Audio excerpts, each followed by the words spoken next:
But, Daniel, let's talk about Mr. Rodgers, because in 2021, it looked like he was on a trajectory to be one of the best pitchers, especially young pitchers. All-star that year, second in Rookie of the Year voting, and spectacular season.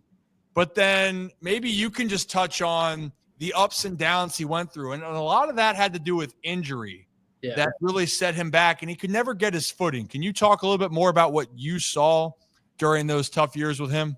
A lot of that, as you mentioned, had to do with injuries, but also personal stuff that happened to him. He lost his grandfather due to COVID. He almost lost his mom due to the same, COVID complications that also affected her with something else. And she spent a lot of time in hospital. And of course, Trevor missed a lot of time, not only because of the injury, but also because he was taking care of his family, basically. And he had a back issue. I wouldn't be surprised if that had something to do with all the personal stuff that he was going through. But the reality is that he had a second half that wasn't really good. And that's what I think affected him in the voting for Rookie of the Year, because I think he was on a highway to win it unanimously, just like Jonathan India that year almost did. But what I really like about Trevor that year is how he was working with the corners, establishing his fastball, and then that allowed him to throw his slider, throw his changeup that was really good that year. And that's a pitch that he was really having a tough time developing in the minor leagues. And when he got to the big leagues and he was able to use it against lefties, he was pretty effective.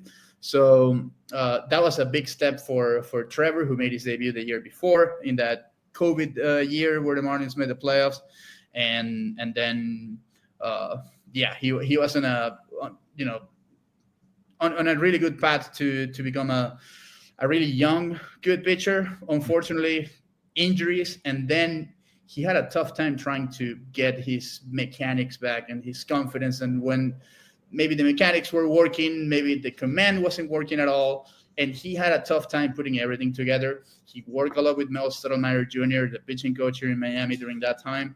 And I think he got to a point where the best was to find him a new home, some change of scenery. And what we're seeing now is that he's doing pretty good, looking closely to that Trevor that we saw in 2021. Maybe not with a power fastball like he had that year, but man, he's got everything in place, and I really like to see that.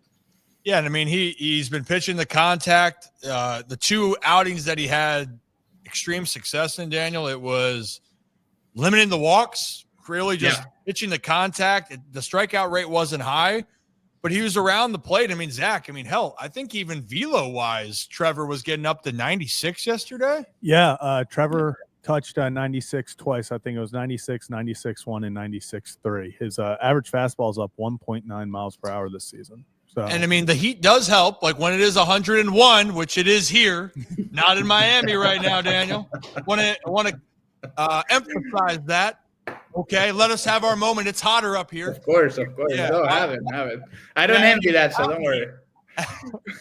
But you know what? It's really great to see that Trevor Rodgers. I'm glad you could give that insight, Daniel. I think people do forget the players is people first. Correct. And when you're dealing with hardship off the field, then you're dealing with the frustrations of injury and underperformance on it.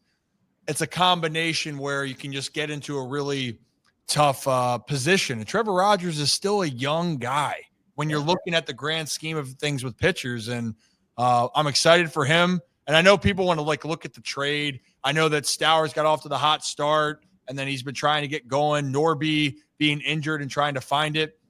I think overall we might look back at this, Daniel, and go, you know what, this was just good for everybody. Yeah, 100%. That's the hope. 100%. Yeah, especially if the Marlins at some point, as they usually do, end up trading either Kyle or Norby. I think the first one would be more of a candidate than Connor, but and let's see what the return might look there. But yeah, I think it could end up easily as a win-win trade for each team for sure.